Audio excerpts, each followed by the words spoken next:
Hello अस्सलाम वालेकुम guys. तो जो आज हमारा टॉपिक हुआ है केमिकल रिएक्टर टेक्नोलॉजी।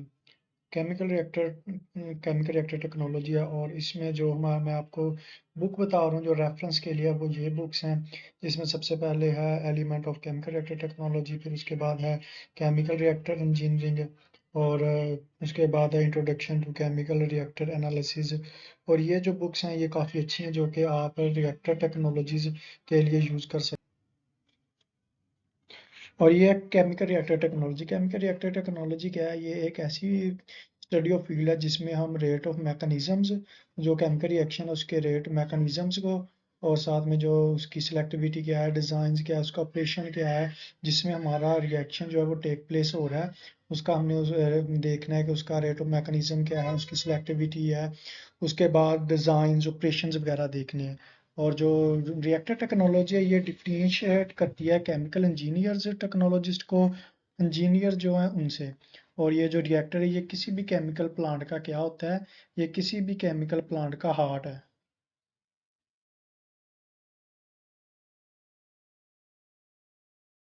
उसके बाद हमारे पास है ये सेकंड, हमारे पास है कि इसके ना ऑब्जेक्टिव्स क्या हैं। केमिकल टेक्नोलॉजी है जो उसके ऑब्जेक्टिव क्या हैं, जो भी हमारे पास है ना इंजीनियर टेक्नोलॉजिस्ट हैं जिसमें ना हमारे पास उनके ऑब्जेक्टिव हैं। सबसे पहला क्या है कि जो रिएक्टेंट है वो क्या है, यानी कि हमें क्या रॉ मटेरियल चाहिए।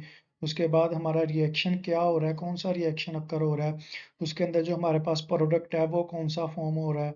उसके बाद उसका रेट ऑफ रिएक्शन क्या है, वो फास्ट है स्लो है, हम फास्ट है या स्लो है। और उसके बाद जो हम रिएक्टर है वो कौन सा यूज़ कर रहे हैं, उसका साइज़ क्या है, उसका टेम्परेचर क्या है, प्रेशर क्या है, उसकी कंपोजिशन क्या है, उसका हमने क्या फ्लो ऑफ रेट सिलेक्ट करना है, जो हम उसके अंदर रिएक्शन कर रहे हैं वो सेफ़ है या नहीं, और जो हमारे और हमारी इन्वायरमेंटल के लिए भी वो अच्छा है कि नहीं, वो ज़्यादा आलूदगी तो नहीं फैला रहा है जो हम रिएक्शन करना चाह रहे हैं। तो इसीलिए जो केमिकल रिएक्टर टेक्नोलॉजी में उसमें ये ऑब्जेक्टिव्स जो हैं वो काफ़ी ज़्यादा इंपॉर्टेंट है कि आपका हमें क्या मटेरियल चाहिए, उससे हमारे पास कौन सा प्रोडक्ट बनेगा और कैसे रिएक्शन होगा। उसके बाद हमारे पास रिएक्टर हम कौन सा लेंगे, कौन से साइज का लेंगे, उसका प्रेशर टेम्परेचर कंपोजिशन, उसका प्रोसेस, तो ये सारा हमें देखना पड़ता है।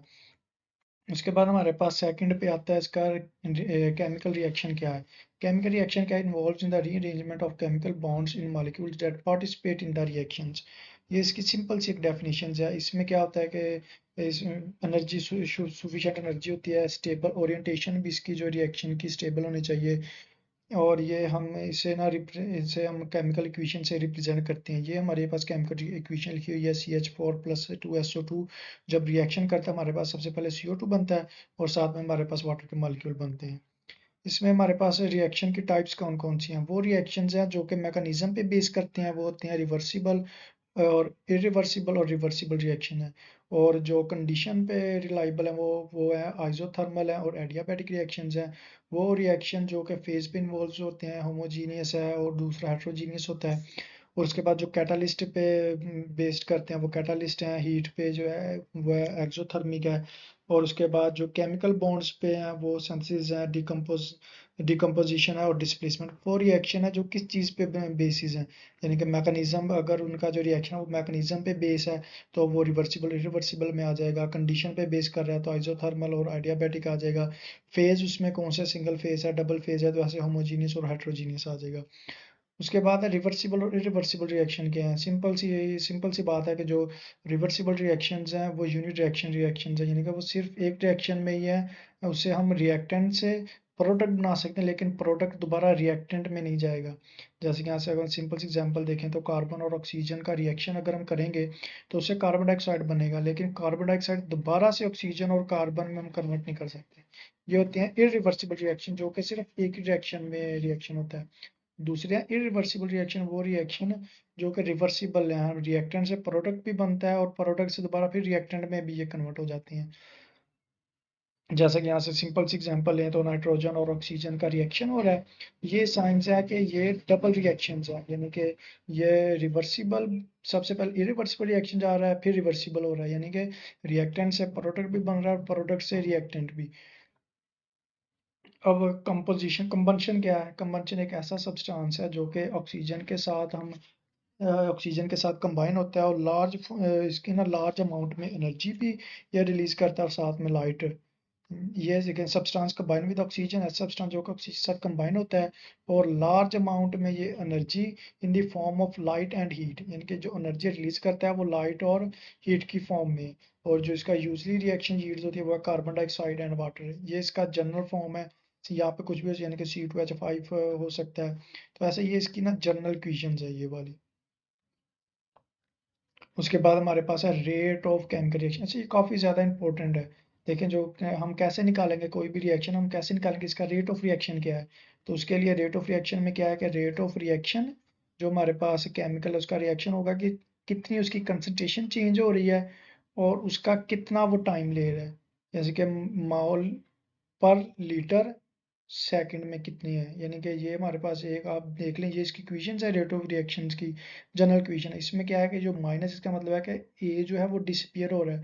देखिए हमारे पास जो प्रोडक्ट रिएक्टेंट है वो प्रोडक्ट फिर ही चेंज होंगे जब हमारे पास जो है वो और रिएक्टेंट है वो कम होंगे, तो फिर ही जाके आगे प्रोडक्ट में चेंज होंगे। तो इसीलिए यहाँ पे माइनस है, क्योंकि जो ए है वो डिसअपियर हो रहा है। उसका फार्मूला है 1/V वॉल्यूम है, और जो हमारे पास डी एन ए है वो हमारे पास अमाउंट ऑफ ए की डिस्पीरियंस है। अमाउंट ऑफ ए कर ले, बी कर ले, तो यहाँ पे ये एक तरह से आप बोल रहे हैं कि ये जर्नल इक्वेशन हमने लिखी है समझने के लिए। डीएनए क्या है, हमारे पास अमाउंट ऑफ ए डिसअपियर हो रहा है और डेल टी जे इसके अंदर कितना टाइम ले रहा है, और उसका फार्मूला होगा मोल पर क्यूब सेकंड। और इसी तरह ये है इनके अगर होमोजीनियस रिएक्शन है और हेट्रोजीनियस, यानी कि अगर सिंगल फेज रिएक्शन है तो उसके लिए और सा फार्मूला लगेगा, और अगर डबल फेज रिएक्शन है तो उसके लिए और फार्मूला लगेंगे। होमोजीनियस के सिर्फ दो फार्मूले हैं। देखिए जो हमारे पास 1/V सब में सेम रहेगा, यानी कि वॉल्यूम और टाइम सब में सेम रहेगा। सिर्फ हमारे पास कहाँ पे चेंजिंग आएगी, यहाँ पे के मोल्स कितने फॉर्म, मोल आई कितने फॉर्म्ड हो रहे हैं। उसके बाद इसका वॉल्यूम क्या है, वो लिक्विड में लो तो फ्लूइड में, अगर रिएक्टेंट में हम ले रहे हैं तो उसका वॉल्यूम, जो रिएक्टर का वॉल्यूम कितना है। और देखिए सब में डी एन आई सब में सेम रहेगा। और जो हमारे पास चेंज होगा कि अगर रिएक्टेंट में हम उसका वॉल्यूम ले रहे हैं या फ्लूइड का वॉल्यूम ले रहे हैं, सॉलिड का वो ले रहे हैं, या वो सरफेस पे पड़ा है तो उसका हम सरफेस पे रिएक्शन हो रहा है तो उसका हम एरिया लेंगे। सब में 1/VR। देखें डीएनए तो सब में रहेगा ना, क्योंकि हमारे हमने मोल्स उसके। और जो अगर होमोजीनियस है तो वॉल्यूम का फ्लूइड कितना है, यानी कि जो फ्लूइड है उसका वॉल्यूम कितना है। अगर तो वो हम रिएक्टेंट आए यानी कि रिएक्टर में ले रहे हैं तो फिर हम देखेंगे कि रिएक्टर का वॉल्यूम कितना है। लेकिन अगर हेट्रोजीनियस है तो फिर उसमें हम देखेंगे कि रिएक्टर का वॉल्यूम इसमें भी सेम आएगा। लेकिन उसके और सेकंड उसका फार्मूला है कि हमारे पास मास का, जो सॉलिड है उसका मास कितना है। अगर रिएक्टेंट में हमारे पास नहीं है, वैसे हमारे पास जो है वो रिएक्टेंट पड़े हुए हैं, तो हम देखेंगे कि उनका मास कितना है। अगर वो उसमें नहीं आता वैसे पड़ा तो हम फिर उसका सेकंड निकालेंगे कि उसकी सरफेस उसका सरफेस एरिया कितना है, या तो फिर उसका वॉल्यूम कितना है सॉलिड का। तो ये फार्मूला जिससे हम के रेट ऑफ केमिकल रिएक्शन निकाल सकते हैं किसी भी रिएक्शन का। होमोजीनियस में है तो ये फार्मूला लगेंगे, हेट्रोजीनियस में है तो ये लगेंगे। तो ये हमारा इतना टॉपिक है। तो अगर आपको कोई चीज़ इसमें समझ नहीं आ रही है तो आप पॉज करके देख सकते हैं, सब कुछ आसान सी वर्डिंग में लिखा हुआ है। तो अल्लाह हाफिज़। अब अपना ध्यान रखिएगा, और अगर आप किसी भी चीज़ में हेल्प चाहिए तो आप मैसेज कर सकते हैं। इंशाल्लाह हम अगला टॉपिक उसी पे बनाएंगे।